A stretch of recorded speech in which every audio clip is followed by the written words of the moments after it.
মৌচুমী বৰুৱা ৰাজমোহনৰ কবিতা বংশলতা।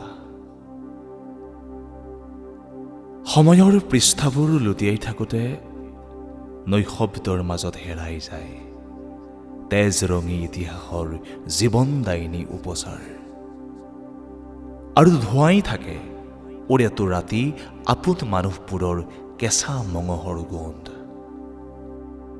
যদিওবা বতাহে কোনো কথাৰে নেৰাখে হিচাপ, উমান দিয়ে মাথো প্ৰবাহৰ সংলাপ।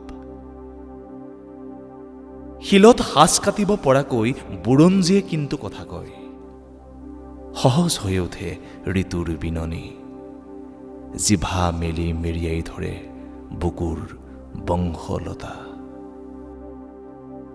সকলো বেলিৰে হেনো সমান নহয় উজ্জ্বলতা, তথাপিও সকলো বেলিৰে আত্মজ সময় আৰু মানুহ।